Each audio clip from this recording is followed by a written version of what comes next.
I'm gonna float like a butterfly and sting like a bee. George can't hit what his hands can't see. Now you see me, now you don't. He think he will, but I know he won't. They tell me George is good, but I'm twice as nice. And I'm gonna stick to his butt like white on rice. That's right. That's the greatest of all time. Of all time. All time. And they're all gonna...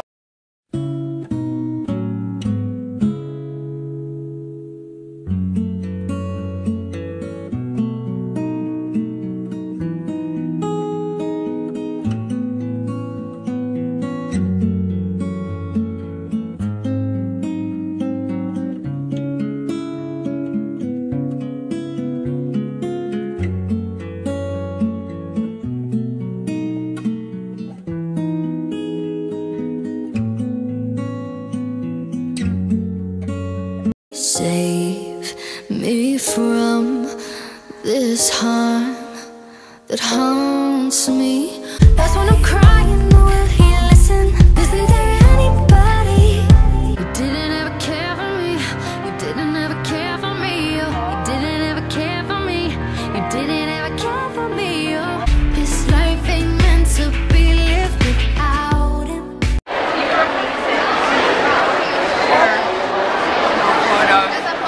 Yes, it's amazing. I met you at the Ninja Tour. Oh my god! Really? I saw you on the street in New York. Thank you. Oh, we have a dance for you. It's called the Real Grimmy Dance. Oh my god! Okay, thanks. Thank you. Thank you. I love you so much. Thank you. That just made my night. I hope you know that. Thank you. Hey guys, I'm actually backstage at a Rachel show right now. Sorry it's a little loud. Just wanted to say, hey guys, what's up? I love you. You're amazing. And thanks for watching.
What brings you to therapy?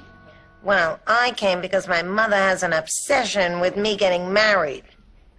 I came because my daughter has a delusion that I have an obsession. I came because they brought me, and I don't know how to get home from here.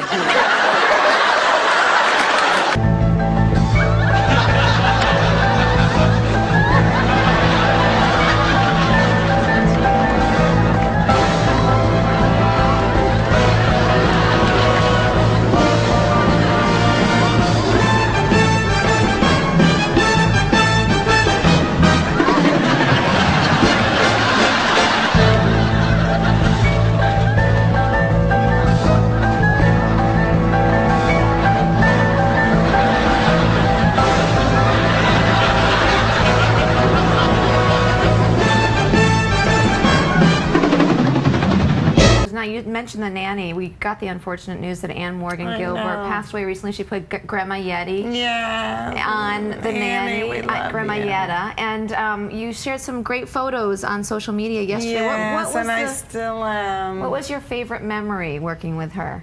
Oh, God, you know, she was just so wonderful, and she created that character and did such a monumental job of it. And, you know, one of my favorite episodes is Yetta's Letters, which is really so much about her. Yeah. And at the very end of the show, she came home from seeing the musical that Mr. Sheffield produced based on her story, but because she was always a little forboodled, she didn't realize it was her story, and she said, so the young immigrant girl left that handsome guy for the stupid furrier? And we said, yeah, Grandma Yetta, that's what happened. And she says, what a schmuck.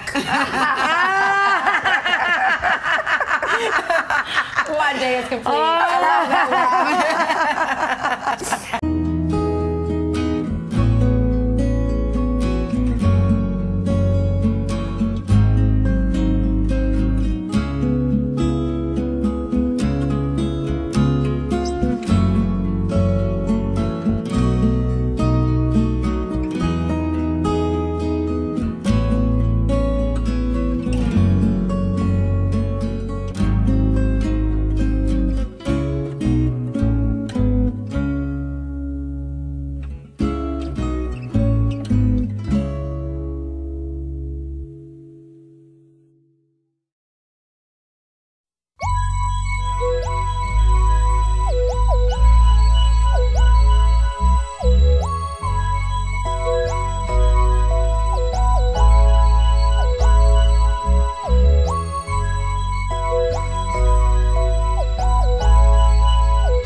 The cards can reveal things that you will never see by yourself. Call me now for your free tarot reading.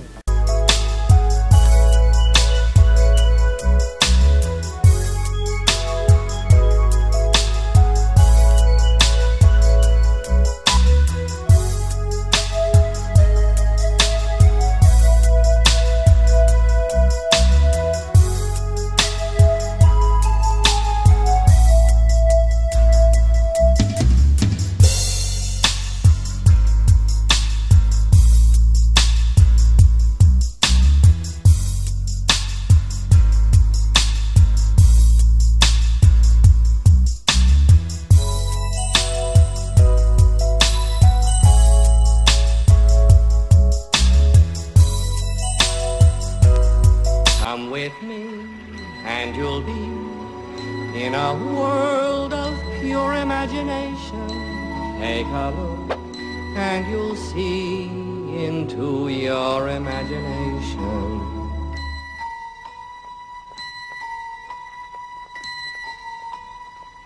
We'll begin with a spin, traveling in the world of my creation.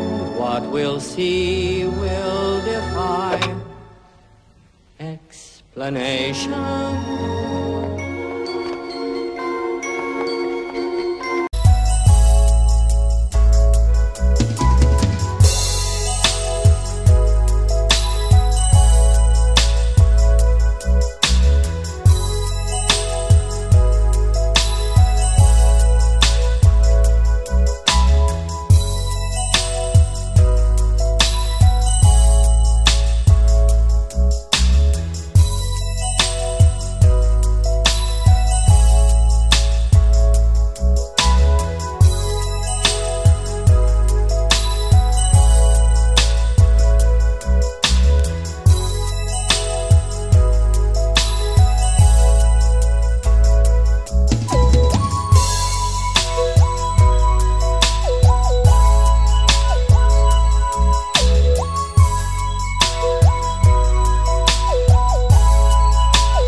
that whole rap thing, man. Can't touch this.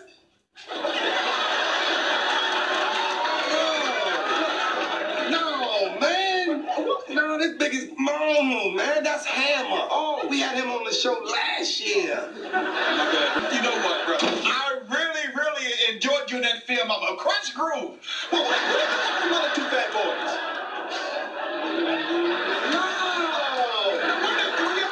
That was the what? Did it bring it small?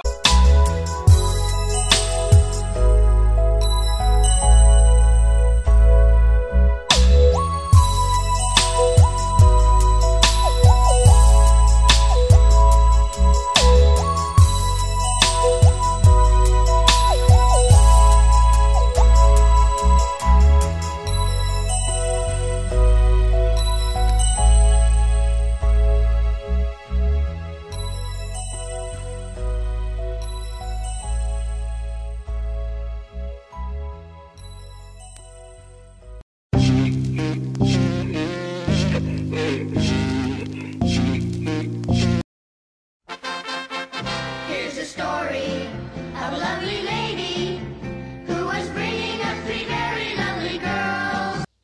Oh, come, all ye faithful, joyful and triumphant. Oh, come ye to Bethlehem.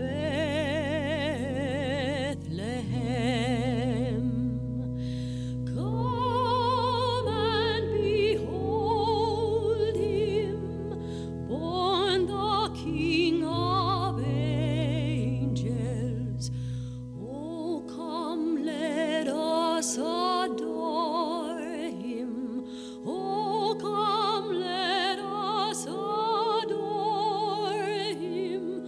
Oh, come, let us adore him. Christ the Lord. But I know that there were certain things that I brought to the role. I think my experience as a young parent, the fact that I understood kids, I felt close to them, relationships. I was really the only one on the set that was married, that had children, that had an ongoing relationship. The others didn't. I think in a way that I became sort of the stability of the show, and I think Sherwood saw that I could be very funny, but I could also bring the empathy or what is necessary for a show like that to make it. That the audience really cares about these people. And I think that's what I was able to bring and still stay within the framework of his idea, what it was he envisioned for the show. And it's a collaborative effort. I think a lot of actors forget that a lot of these creators, the producers, the directors, that they have visions as well as you, and they have the vision for the big picture. So I try to be aware of, what is their vision for this? And sometimes your ego gets in the way because you want more lines or you want the scene to be different. But, it's really about being a team player. It's making something work, and you sort of have to back off. You're not always going to be the star. You're not always going to be the one carrying the entire project.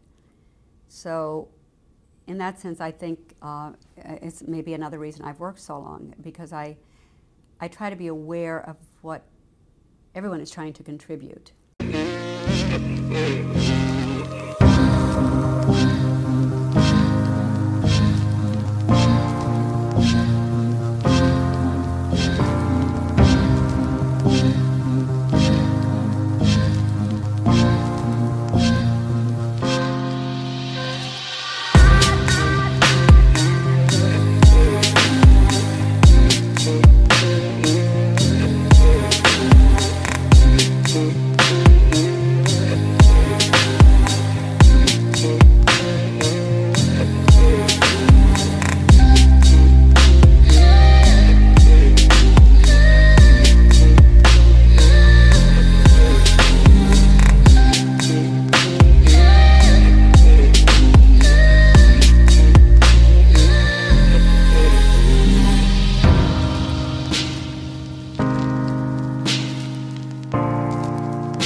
your loving starts into my brain. Goes the bang, bang, bang, till my feet do the same. Wake me up before you go. Don't leave me hanging on like a yo-yo. Wake me up before you go. And take me dancing tonight.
What was your reaction?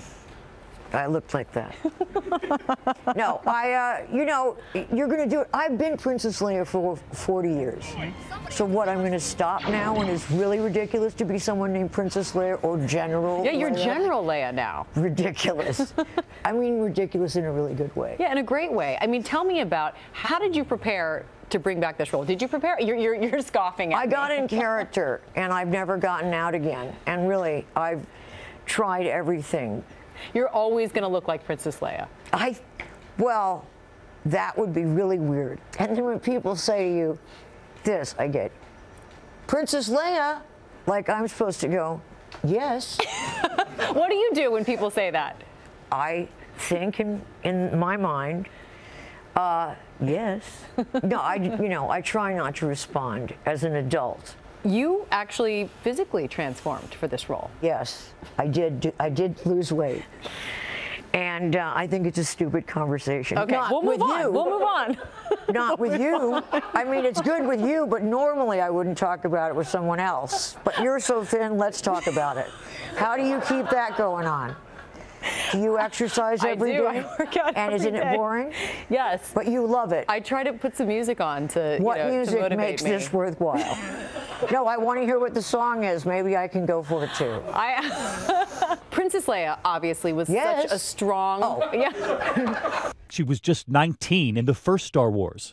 I had a very round face, and they asked me to lose, at that point, 10 pounds, because they thought it was all on my face. So at 19 years old, when they tell you that you have to lose weight for a film, you want to hide. When you get on the set, you think they're going to say, oh, you didn't lose it. Bring in Jodie Foster.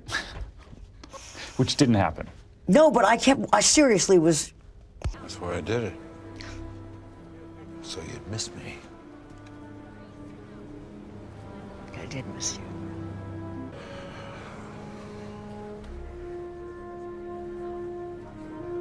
If you see our son,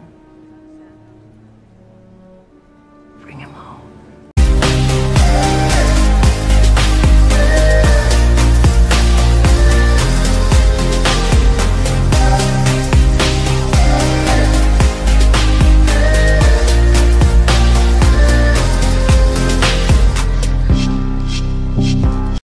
I would say that Carrie and I have finally found happiness. I admire her strength in survival.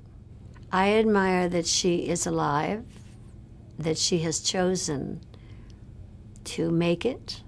It would have been easy to give up and to give in and to keep doing drugs. I always feel, as a mother does, that I protect her. Who will do that when I'm gone?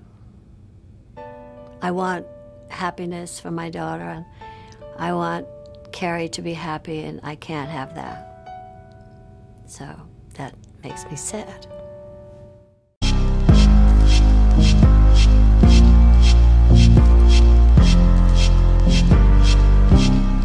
The funniest thing is my mother goes on the road and works. She gets up and puts her face on and her hair on, and she's just this, she's alive.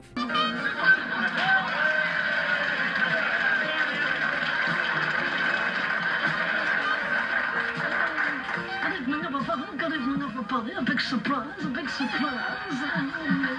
I wanted to join you tonight and roam around on the cruise. When I'm good, very, very good. But when I'm bad, I'm better.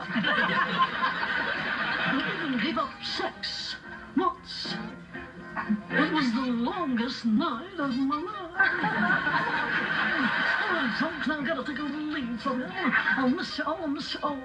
I want to introduce to you now this beautiful lady with a charming profile and a great voice, Miss Barbara Streisand. Good morning, good morning.